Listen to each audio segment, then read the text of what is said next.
Coucou, c'est Joyceline. Je te fais une petite vidéo d'intro pour te prévenir que c'est une vidéo qui va durer longtemps. Elle va durer 45 minutes au moins. Donc, de quoi je vais parler? Je vais parler de l'histoire d'un tableau qui a pas très bien tourné et il y a un rebondissement dans l'histoire.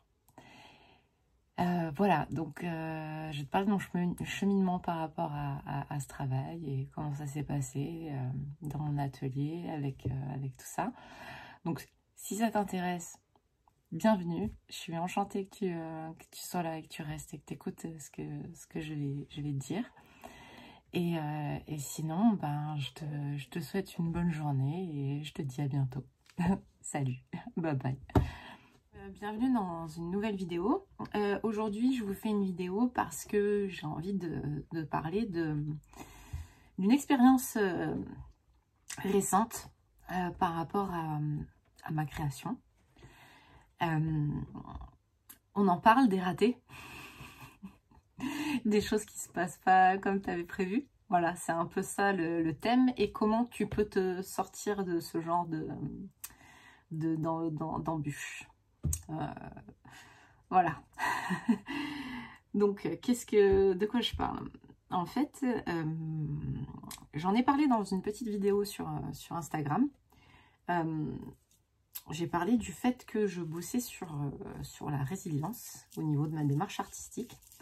Et cette résilience, elle se trouve avoir des racines aussi qui tendent vers l'énergie, chose qui le tout, on fait partie du tout, on n'est rien à la fois. On l'est et on n'est rien. Et donc énergie, le subconscient, l'inconscient, la construction de la personnalité finalement aussi. Donc voilà, ça c'est des choses qui me parlent et dont j'ai moins envie de parler visuellement parlant. Et du coup, en cheminant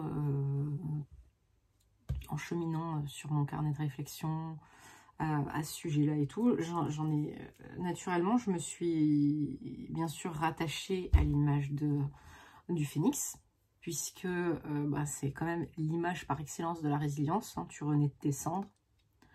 Ça veut bien dire ce que ça veut dire. C'est que tu meurs peut-être, tu souffres, mais de ça, tu en ressors rené et plus fort, plus beau, plus beau. Je parle de beauté universelle, hein, de beauté profonde, hein, pas de beauté juste plastique, donc on s'entende bien. Voilà, alors je vais te montrer un petit peu. Donc, viens ici, le carnet gris que j'ai montré la dernière fois. Tu l'as sans doute pas vu parce que je ne l'ai pas montré sur YouTube, donc bon allez, on va remontrer. Donc ça c'est ma page de garde, résilience. Donc dans ce carnet, j'y mets mes recherches, les études là-dessus, l'origine du concept, les origines du concept, des cartes mentales, l'étymologie, je ne sais pas si je l'ai dit, voilà, des croquis, des dessins. J'essaye de tourner un peu autour de ça pour faire avancer aussi mon travail de créer à côté, quoi, pour mes œuvres. Donc là c'est le sommaire, donc carte mentale, ça doit briller un petit peu parce que j'ai utilisé un stylo qui, voilà, bon, des écrits, l'origine du concept, l'étymologie, ce genre de choses. Après j'ai commencé à illustrer mes recherches en fonction de ce que j'ai pu trouver. Voilà. Donc ça m'a remis au dessin aussi, surtout. C'est pour ça que j'ai acheté des carnets et que je suis contente de travailler en ce sens. Parce qu'en fait, finalement, le dessin, c'est peut-être ce sur quoi je suis peut-être le plus à l'aise. Oui. Je l'ai reconstaté, hein, parce que je me suis pas mal concentrée sur la peinture ces dernières années. Et c'est vrai que en mettant au dessin en plus avec différents outils, donc avec du feutre, avec des crayons aquarellables, avec du stylo bille, avec j'ai pas refait le crayon gris, mais voilà, je sais que par exemple, oui, il y a fin de l'année dernière, j'ai refait un peu de fusain, de choses comme ça, et direct ça connecte, quoi. Enfin, ça se met bien en place. Et même, j'ai été, je l'avoue, hein, surprise de constater que je me suis quand même améliorée pas mal sur le dessin, alors que j'ai pas forcément énormément dessiné ces dernières années. Je pense que la peinture m'a aidé à progresser aussi sur plein d'autres choses. Autant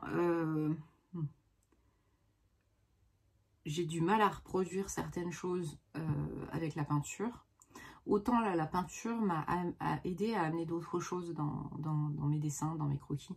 C'est ce que j'ai constaté là depuis, ça doit faire peut-être un mois à peu près, même pas, que je commence à recrayonner. J'ai acheté 2 carnets. Donc il y a le carnet gris qui est dessiné à la résilience, et aussi je fais des doubles entrées dans mes carnets.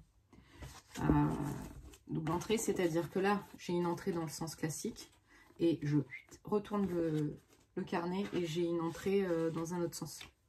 Et cette entrée, c'est pour mes stratégies, entre guillemets, de savoir comment je vais organiser les publications, les vidéos, ou faire des calculs, de savoir, par exemple, si tu veux vivre de ton art et que tu veux tant d'argent de revenus, bah, combien tu dois être de chiffre d'affaires pour prendre en compte les charges, etc., pour que ce soit correct. Donc, c'est là-dessus que je réfléchis.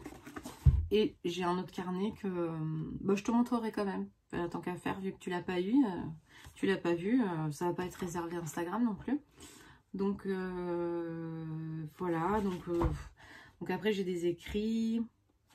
Je réfléchis à peut-être faire des portraits de personnalités qui ont traversé des choses difficiles dans leur vie et qui ont fait une force. Je sais pas, moi, tu peux penser à, comment il s'appelle, en Afrique du Sud, mince. Ah, ça vient pas. Je suis sûre, toi, tu le sais. Moi aussi, je le sais, mais là, j'ai un trou. Bon, c'est pas grave. C'est pas grave. Bon, bref, des personnalités qui ont vécu des choses pas évidentes et qui en ont fait une force, ou même qui ont voire transformé le monde suite à ça. Voilà, j'ai pu faire un phénix. Donc là, tu vois, je me suis remise à dessiner. Hein. J'ai pris un petit modèle vite fait, puis je me suis laissée un peu porter. Et là, celui-là, je me suis laissée carrément porter. J'ai fait un autre phénix et je le trouve sympa parce que il ressemble à une oie un peu. Et je trouvais que c'était cool parce que ça changeait un peu des phénix que tu vois habituellement, qui ont souvent le bec forme aigle, ce genre de choses. Et je trouve ça sympa de sortir un peu du schéma commun. Voilà, voilà. Un autre, un cœur humain, parce que la résilience, le cœur, l'énergie, l'être, l'âme, le sang, la circulation, l'énergie, la circulation, tout ça. Voilà, pour moi, ça a un rapport. Donc, voilà, c'est aussi pour m'inspirer tout ça, parce que je vais le feuilleter régulièrement au cours de mes recherches, et ça va alimenter ma réflexion. Et donc, j'en viens au travail en cours. Est-ce que j'en suis au travail en cours? Ah, je t'ai dit que j'allais te parler de l'autre carnet. Donc, je fais une petite aparté. Hop, deuxième carnet. Donc, c'est le carnet craft que j'ai redécoré il n'y a pas longtemps pour protéger, parce qu'il commençait à marquer et être un peu dégueulasse. Et c'est comme je vais le manipuler pendant longtemps, les bords étaient en train de s'écorner un peu, donc je l'ai renforcé avec du masking tape que j'avais sur place. Donc j'ai une entrée d'hiver et créativité. Donc celle-ci, c'est l'entrée vraiment libre. Soit je n'ai pas de modèle, soit j'ai un modèle mais je me laisse porter, juste je le prends en référence vite fait, et surtout j'essaye de tester des choses. Du coup, je me libère de la peur et du regard. Donc là, on a la partie créativité. Et de l'autre côté, en deuxième entrée, c'est ma partie hommage. la partie hommage aux grands maîtres, aux peintres, aux peintures, aux œuvres que j'adore.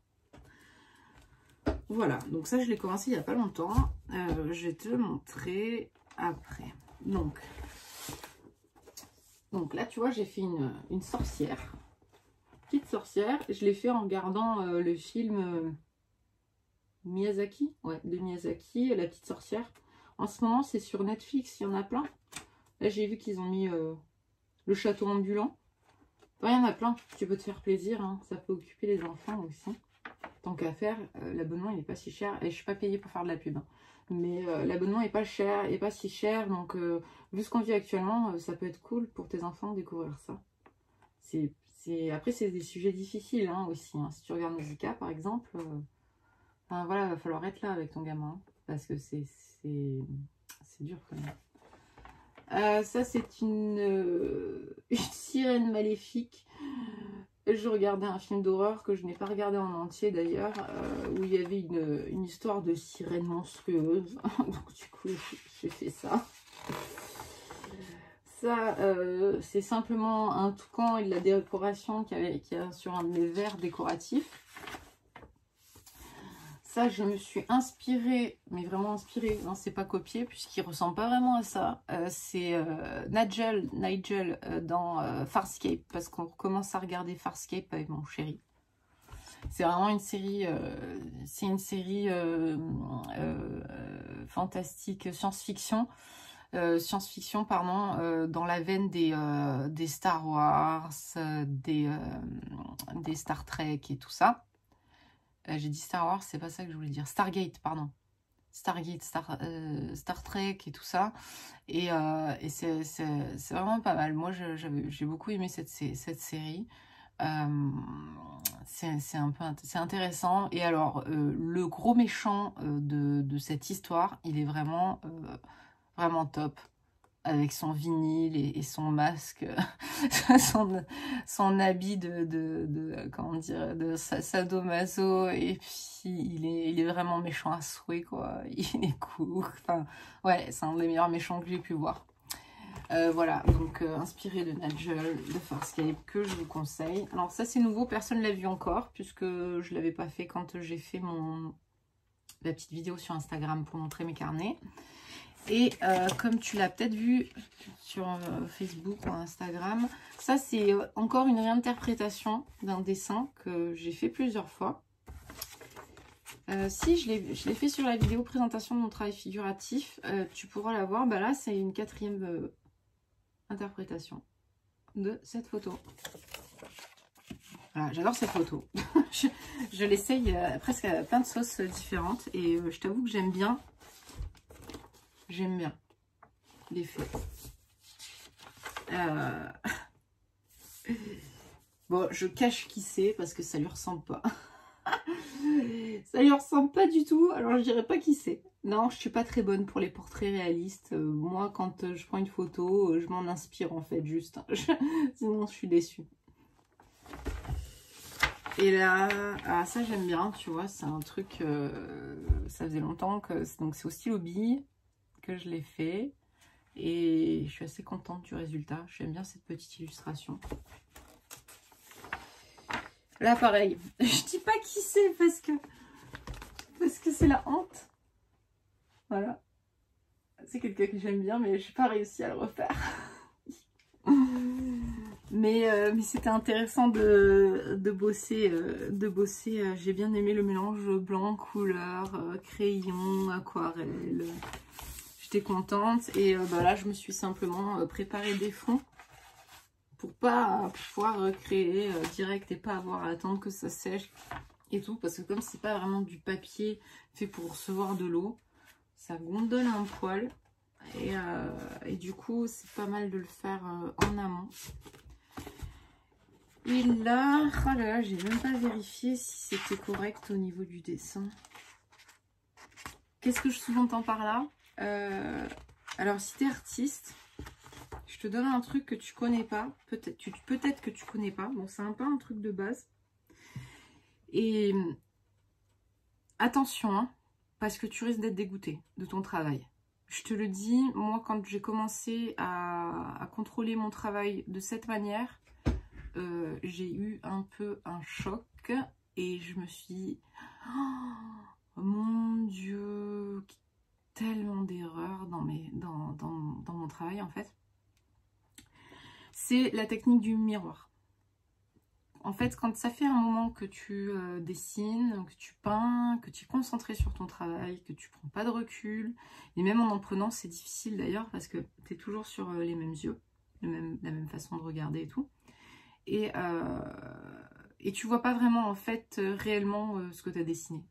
Tu es trop habitué, ton œil il est trop dedans. En fait, il y a un truc qui est utilisé même par les maîtres depuis très longtemps, c'est de regarder ton travail dans un miroir. Et qu'est-ce qui se passe quand tu regardes ton travail dans un miroir? Eh bien, ça te change complètement ta perception. Et c'est comme si tu étais une personne et tu vois, comme si c'était la première fois que tu voyais ce travail, c'était pas toi qui l'avais dessiné. Donc, tu as un œil neuf et objectif. Et du coup, tu vois toutes les erreurs de ton boulot, ou presque. Si tu as un œil qui part de traviole, alors que toi tu croyais, tu as même des boulots, tu étais content de toi, hein, tu croyais que c'était bien et tout, tu as vérifié, tu le retournes, tu le regardes dans le miroir, et là c'est la catastrophe, tu trouves ça pourri. Donc attention, ça va te permettre d'améliorer ton boulot si tu es artiste, mais c'est à double tranchant, hein. Prépare-toi-y. Hein. Voilà. Je crois que je sais pas si c'est une bonne idée. Alors là, j'ai un travail, donc je te disais, la partie hommage. J'ai un truc en cours. Donc il y a peut-être encore des erreurs, justement, des choses à rectifier. Mais voilà, est-ce que tu reconnais de qui je m'inspire du coup? Voilà, c'est même plus que je m'inspire. Hein. C'est Klimt. C'est Klimt, j'adore Klimt. Donc voilà, je travaille, j'aime bien. Ça, là, c'est comme ça tourne, je trouve ça sympa. Donc voilà un peu comment je travaille en ce moment. Vas-y, toi sur YouTube, tu le sais aussi maintenant. Et je reviens au carnet gris. Donc je te disais, le travail en cours, donc la résilience. Et donc avec tout ce que je t'ai montré, j'ai commencé fortement à me dire, bon voilà, je vais vers un phénix, il faut que je fasse un phénix. Et puis c'est pas il faut, c'est que j'ai envie de faire un phénix. Ça, je le sens. Et c'est quelque chose qui me parle depuis longtemps, tu vois. J'ai pas de tatouage, mais j'ai souvent et toujours voulu en faire un. Bon, finalement, maintenant, je vais pas changer d'idée, mais c'est plus autant une envie qu'avant. Mais bref, de me faire un phénix. Et donc, je me sens quand même pas mal connectée avec cette image et j'avais envie de la faire. Et un phénix et un visage. Et du coup, j'ai fait un petit croquis vite fait, tu vois, avec un petit texte. Donc, le phénix devant, premier plan, avec un visage derrière. Donc voilà, ça me plaît. Je me suis dit, allez, on y va. J'ai regardé ce que j'avais en stock au niveau du support. Et j'ai choisi une toile 60 par 60 qui était disponible, donc un format moyen. Et j'ai refait un autre croquis vite fait sympa. Alors là, je vais te montrer la photo. J'ai fait des photos. C'est une que j'ai publiée sur Instagram. Donc, j'étais tranquille, il faisait beau. Petits oiseaux qui chantent et tout. Petit verre de vin blanc, calé. Et comme tu peux le voir sur la photo, j'ai voulu tracer, c'est une chose que j'ai déjà faite et que je vous conseille d'ailleurs, c'est d'utiliser des néocolores. Les néocolores, c'est des crayons aquarellables. Aquarellables parce que tu crayonnes sur une feuille, tu mets de l'eau, ça active les pigments du crayon et ça se comporte comme de l'aquarelle. Donc c'est plutôt intéressant pour faire des textures, pour faire des fonds, des choses assez rapidement. Et c'est intéressant de l'utiliser en tant qu'esquisse pour placer ton dessin sur une toile. Parce que contrairement au fusain, ça laisse moins de traces et tu peux l'intégrer à ta peinture. Tu prends une couleur je ne sais pas si tu as une dominante de ton tableau dans des tons chauds, tu prends une teinte chaude et tu places ton sujet et ça va se fondre et ça ne se verra pas après, donc c'est pas mal. Et ben là, ce qui se passe, c'est que jusque-là, tout se passe bien. Je retrace, comme tu as pu voir, l'esquisse et ça correspond. C'est pas exactement ce que j'ai sur le carnet, mais ça me plaît. Et il se trouve que je fais pas mal de... Je me forme beaucoup. Soit en autodidacte par le biais de YouTube, d'internet ou de formations payantes d'ailleurs. Comme tu as pu le voir sur la dernière vidéo, je t'ai parlé du mouvement. C'est un groupe d'artistes et en fait on suit des formations, on se motive, on a un groupe des groupes de travail, on a une plateforme pour discuter, échanger, se motiver un petit peu, faire part de nos réussites et puis de nos difficultés. Donc c'est plutôt bien. Et donc je me forme pas mal. Et du coup, j'ai regardé un peu ce que tu pouvais faire avec les Neocolor 2.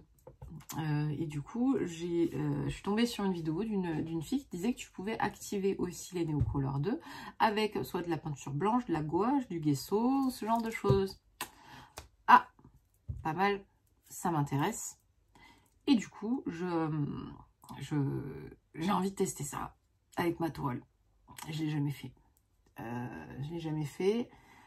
Donc là, tu vois,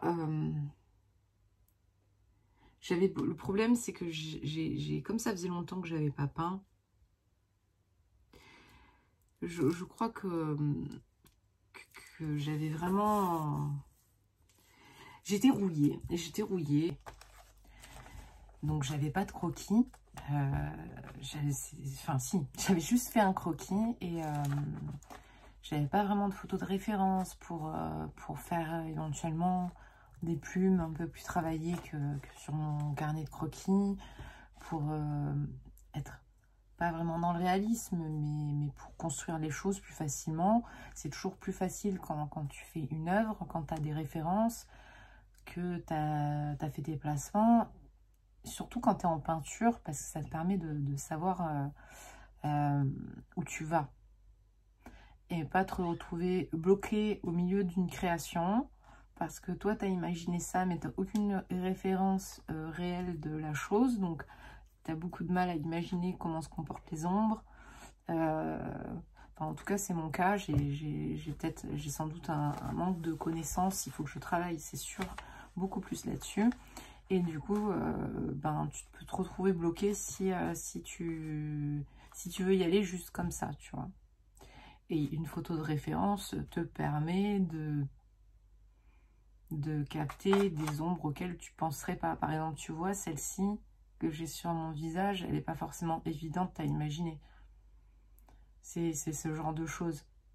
Ou comment se comporte la plume. Par exemple, pour le phénix que je veux faire, comment se comportent les plumes qui sont plus grosses et au-dessus des autres. Avant même si tu ne fais pas un dessin réaliste de la chose, tu as quand même un placement. Les plumes, elles sont implantées d'une certaine manière. Et si l'aile, elle est comme ça, et même quelqu'un qui ne s'y connaîtrait pas en anatomie et tout, en fait, tout le monde peut le voir quand c'est de traviole. Tu sens qu'il y a un truc qui est bancal. Et ça, tu le vois. Alors, c'est peut-être lié au nombre d'or. Tu sais que finalement, quand tu fais des calculs et que tu regardes des coquillages, etc., il y a un peu ce chiffre magique qui ressort toujours. Donc, il y a peut-être un lien aussi avec ça. Je crois que c'est un lien... il y a l'habitude du regard aussi, du fait que on voit tous des humains depuis qu'on est enfant. Donc, on sait que... Voilà, il y a des choses, il y a des constantes, ou les bras et tout, donc il y a des choses, si elles sont pas bien maîtrisées, ça paraît bancal. Et si tu maîtrises bien l'anatomie, etc., Après, tu peux faire même des choses très imaginatives qui sortent de notre réalité, qui sont très fantastiques, mais qui tiennent la route. Même s'il a 6 bras, 3 seins et des oreilles ou quoi, ou même des choses qui sont totalement imaginaires et pas communes, ça tient la route. Ah, tu penses, je sais pas, tu regardes Alien, tu regardes plein de choses, Bosch, ça va tenir la route. Pourquoi je te disais ça, moi? Ça tient la route, ouais. Et oui, les références, ouais. Pardon. Je me suis perdue, égarée dans ma tête. D'un coup, je voulais te parler de plein d'autres choses. Je vais essayer de rester concentrée sur le sujet du jour. Et donc, voilà, j'ai voulu y aller en mode libéré. Tu vas gérer et tout, toute confiante de ce que j'avais pu faire en mode libéré sur mes carnets, justement. J'en ai oublié certaines étapes importantes quand tu peins. Parce que c'est un travail de plus longue haleine, il vaut mieux plus construire, enfin dans mon travail, il vaut mieux que je construise plus les choses et que je les réfléchisse. Parce que ça m'est arrivé souvent de me retrouver bloquée. Et j'ai des toiles comme ça qui n'ont jamais été finies. Parce qu'au départ, je m'étais pas assez bien préparée à accueillir cette œuvre. Parce que c'est très important pour moi de rester un peu libre quand même. Mais pour avoir cette liberté, il faut quand même qu'il y ait un socle, en fait. Dans mon cas, hein, je parle pour moi. Après, tu peux travailler de manière différente. C'est pas toujours de la même manière, même dans mon cas. Mais le lâcher prise est plus simple aussi quand il y a des bonnes références, en fait. Parce qu'à un moment donné, tu te bloques quand t'en as pas, parce que t'es pas sûr, tu doutes. Alors que quand tu as ta référence, tu sais que ça se passe ici. Donc, tu es libre pour faire le reste ou pour même prendre des décisions qui ne sont pas sur ta référence. De toi, tu veux le faire comme ça, de telle manière, etc. Et c'est un cadre que tu peux déborder. Mais du coup, c'est comme si on t'accompagnait, en fait. Ça fait partie du travail de création. Et alors du coup, le fait que j'ai voulu tester cette histoire de gesso avec les néocolores, je reviens au travail sur la toile, ben ça m'a amené dans quelque chose de nouveau en fait, de très pastel, de très diffus. Et d'habitude, je peins direct après avoir fait mon tracé.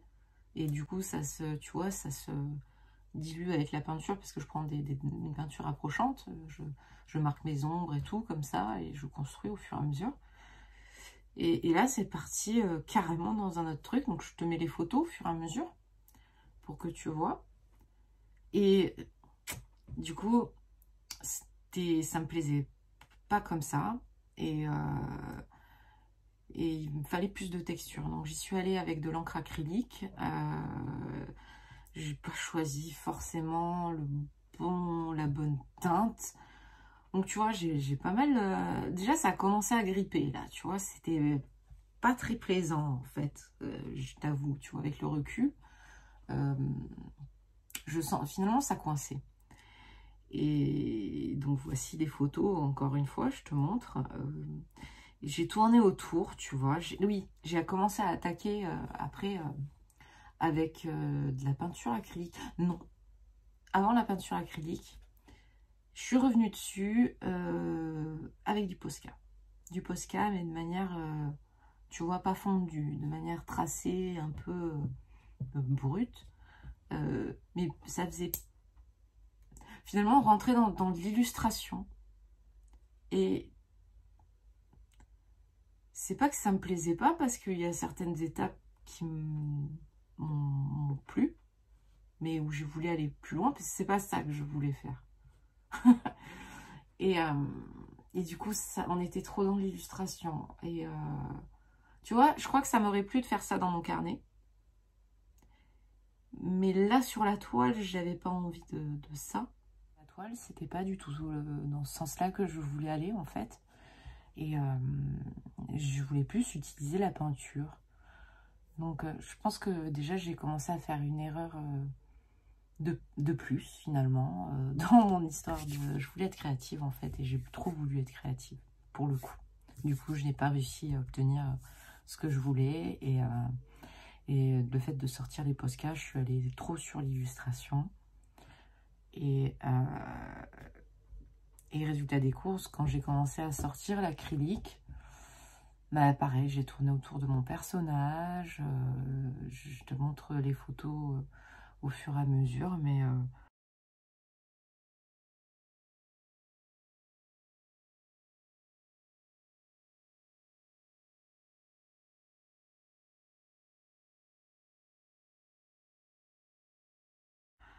voilà, c'était pas facile.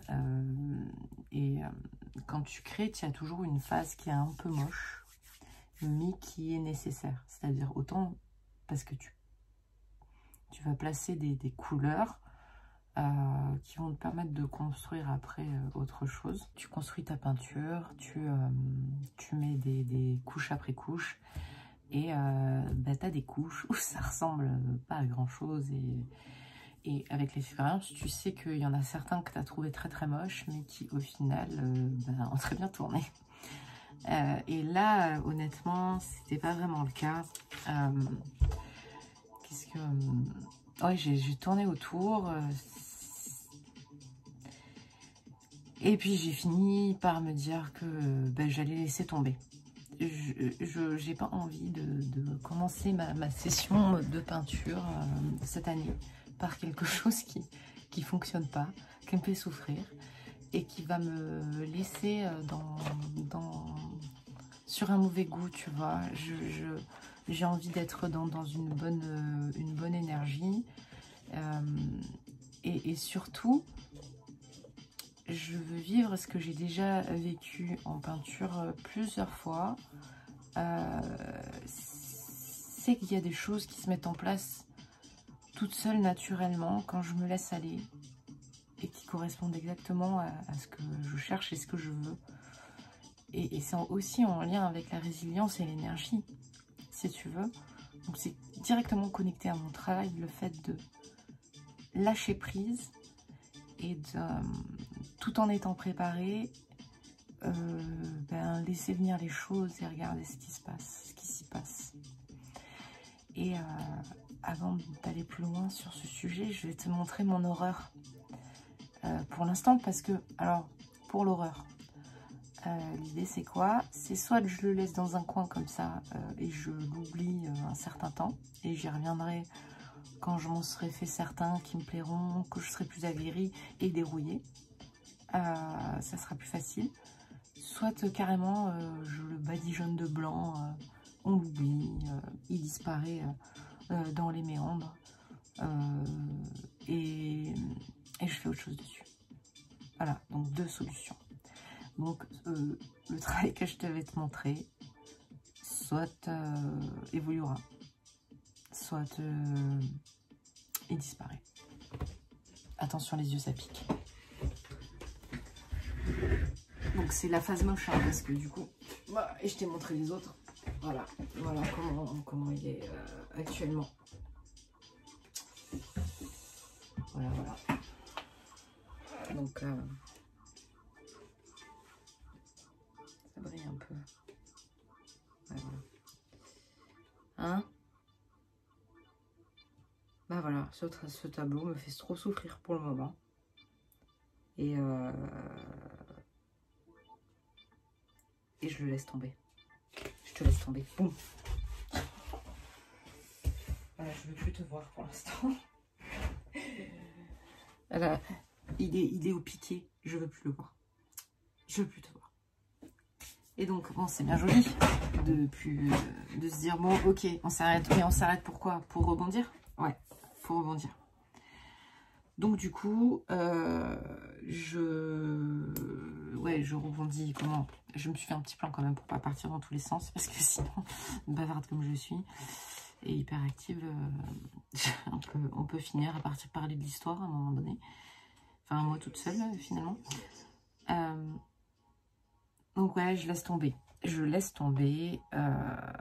Et du coup, le jour où je devais attaquer et finir une autre session pour évoluer dans ce tableau et que je décide de laisser tomber, je sors une autre toile et du même format et je me dis, allez, là je me laisse aller et je vais juste bosser mon fond.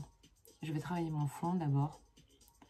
Je vais bosser avec une nouvelle couleur qui me plaît beaucoup. Je suis tombée amoureuse de cette couleur que je ne connaissais pas. Et elle est vraiment chouette. J'aime beaucoup cette couleur. C'est style de grain vert. En fait, c'est vert, mais c'est presque jaune en fait. Elle est hyper lumineuse comme couleur. Elle est super intéressante. Très très intéressante cette couleur. Voilà, donc je suis partie sur ça en base avec un beau jaune, citron et du blanc de mélange. Et j'ai construit comme ça ma toile au fur et à mesure. Et je me suis servi aussi.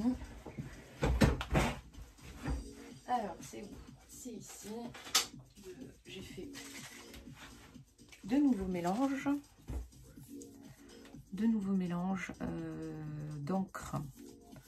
D'encre et de peinture avec du médium.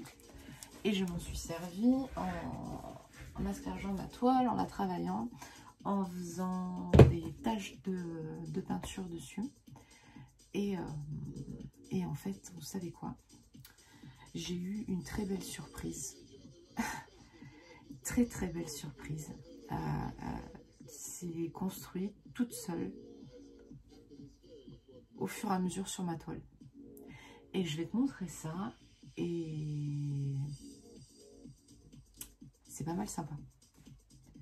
Alors, je vais devoir mettre sur pause parce que pour te montrer ça, il faut que je retourne...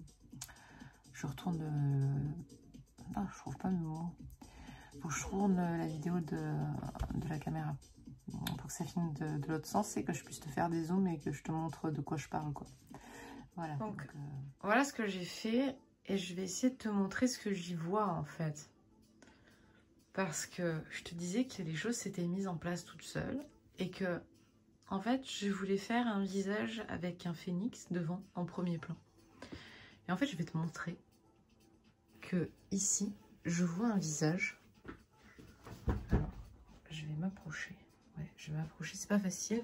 Parce que bien évidemment, j'ai mis 4 heures à me préparer. Et il fait nuit maintenant. Donc, tu vois, là, il y a l'œil. Un autre œil. Le nez, la bouche. Les cheveux. Et ici, eh ben, ici, on a... Alors, j'arrive pas à te le montrer. En fait, dans cette partie-là, on a un bec et un œil d'oiseau, de rapace même. Ouais, il est là, voilà. Il est là. Ici, on a le trou du bec. On a l'œil là. Et on a le profil ici. Voilà. Donc, très belle surprise hein, pour moi. J'essaie de le mettre là où il n'y a pas mon ombre.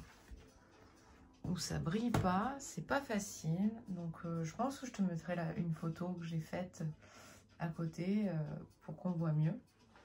Et si tu veux, là maintenant, je vais aller dans ce sens parce que c'est déjà inscrit de manière magique, quoi. C'est un peu comme de l'alchimie. Hein.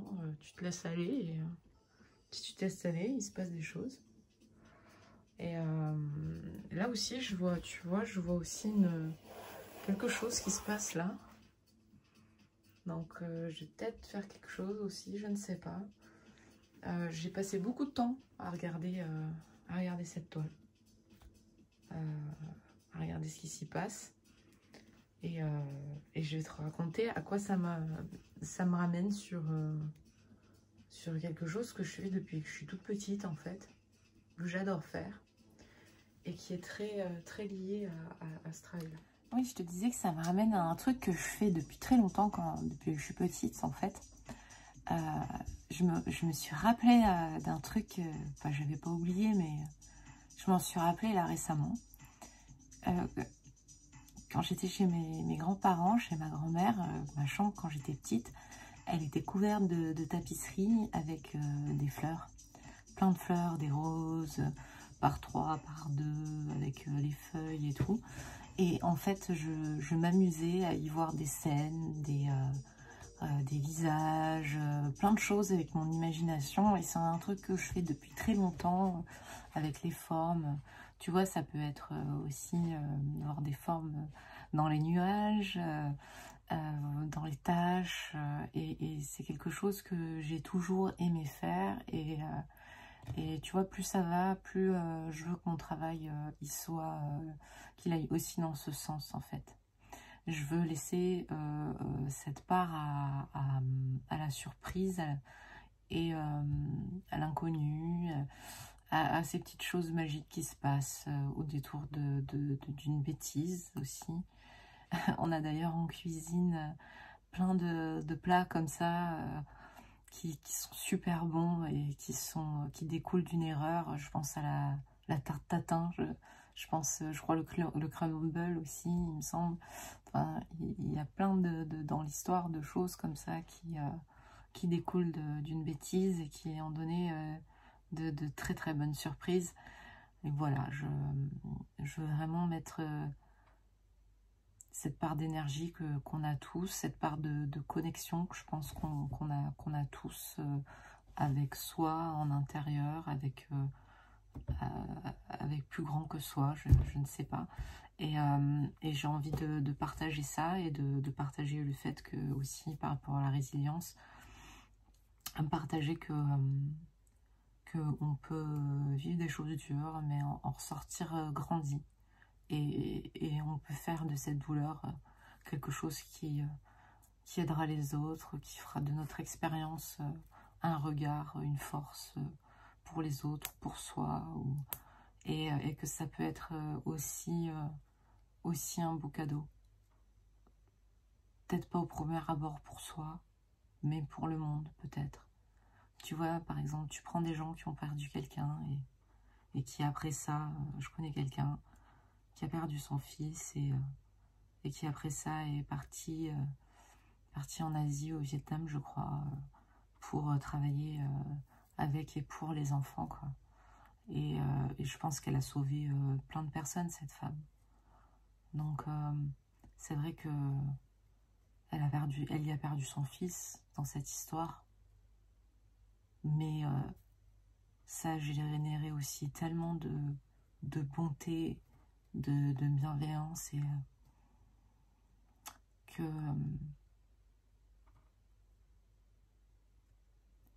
tu vois, tu peux même entre guillemets, je me permets de le dire parce que j'ai vécu des choses dures, donc tu peux même chérir ta douleur, la douleur que tu as vécue avec les années. Les choses qui te sont arrivées peuvent avoir été des événements qui marquent une vie et qui font un tournant et qui peuvent même créer des choses magnifiques. Ça peut te détruire aussi. Mais ça, c'est pas le sujet, c'est justement quand tu es à côté de la résilience. Voilà. Tu peux même pas imaginer comme j'ai été émerveillée et subjuguée de voir... alors bien sûr, c'est moi qui l'imagine, mais de voir exactement ce que je voulais faire, tu vois. Je veux faire un phénix et un visage et paf, tout se met en place naturellement. Justement, c'est de la peinture comme je l'aime, où je me laisse porter, que je construis des choses avec des choses que je sais, tout en y mettant un peu de nouveauté pour voir ce qui se passe. Voilà, ça repose sur beaucoup d'expériences que j'ai fait dans tout mon parcours d'artiste. Et là, tout se met en place tout seul. Donc, c'est la bonne surprise. Mais ça fait aussi flipper parce que là, tu vois, pour moi, tout c'est parfait. Ce que je veux juste, c'est arriver à travailler avec cette marque en sublimant les choses, en y apportant aussi mon trait et ma définition. Mais il faut que j'arrive à rester légère. Parce que moi, souvent, j'en mets une tartine et des fois, je cache des choses qui sont déjà bien tout de suite, en fait. On m'a souvent fait la réflexion que ce que je jette comme ça, en mode esquisse, en mode, je me dis, ouais, c'est... j'ai l'impression que c'est trop vite fait, tu vois, que c'est pas assez abouti, pas assez fini et tout. Et c'est souvent, finalement, ce que j'ai fait de mieux. Et je te le montrais au cours d'autres vidéos. Il y a un travail comme ça qui a évolué de différentes manières. Et du coup, je me méfie pas mal de ça maintenant. Donc, du coup, je fais attention à faire des photos régulièrement. Parce que ça me permet de, au pire, sauver l'œuvre sous-jacente. De, si tu veux, souvent mes esquisses préparatoires, elles sont, elles étaient superbes en fait, elles étaient vraiment bien, mais ça tu le sais qu'après coup, mais c'est terminé, c'est sous une tonne de peinture maintenant. Et qu'elle était hyper intéressante et j'aurais bien aimé pouvoir la garder. Et tu aimerais savoir comment le tableau va tourner avant qu'il tourne, quoi. Pour savoir si tu prends la bonne décision. Parce que quand tu peins et que tu es artiste, tu es tout le temps en train de prendre des décisions. Souvent en train de repartir de zéro, mais pas vraiment zéro. Parce que tu restes quand même imprégné de tout ce qui t'est personnel et que tu as pu tester quand même dans ta pratique.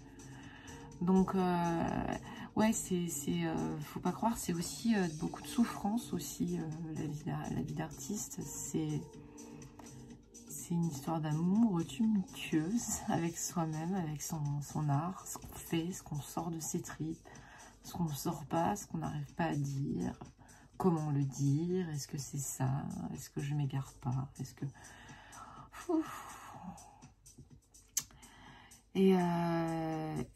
Et ouais, ça m'a reconnecté avec ce qui s'est passé et c'est souvent arrivé dans plusieurs œuvres que j'ai faites où je me suis sentie tout au long connectée à plus. C'est comme si ta main et ton esprit, et chaque chose que tu faisais, c'est très bizarre, déstabilisant des fois, et tellement merveilleux. Et je trouve pas le mot précis.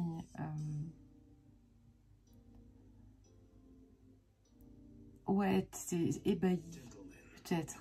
C'était pas celui-ci, mais il est pas mal ébahi. Tu restes des fois éperlué.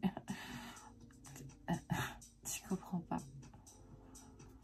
Et ouais, et j'aimerais bien réussir à transcrire ce que je vois là, avec ces tâches, et comment je le vois, comment je le vois évoluer, plus ou moins, de manière brumeuse, parce que je veux pas trop définir pour que ça reste un peu spontané aussi. Enfin,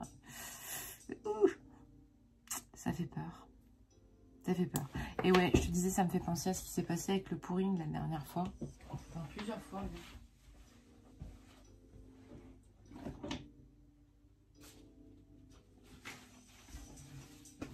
Voilà ce que le lâcher prise te donne à avoir. Je l'avais montré dans une de mes premières vidéos. Et là, en fait, tu as un dragon magnifique. Un dragon magnifique. Et ça, c'est sorti tout seul.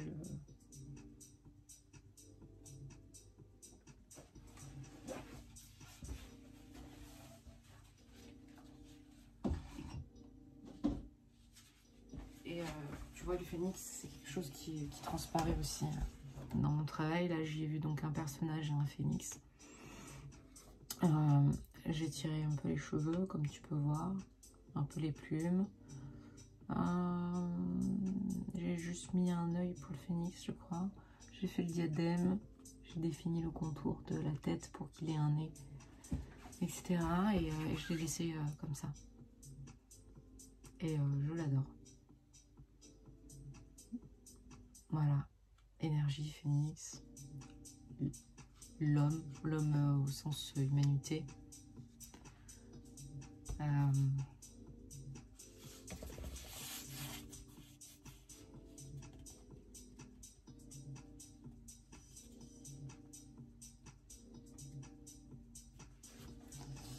Voilà, bah écoute, je crois que je t'ai assez parlé pour aujourd'hui.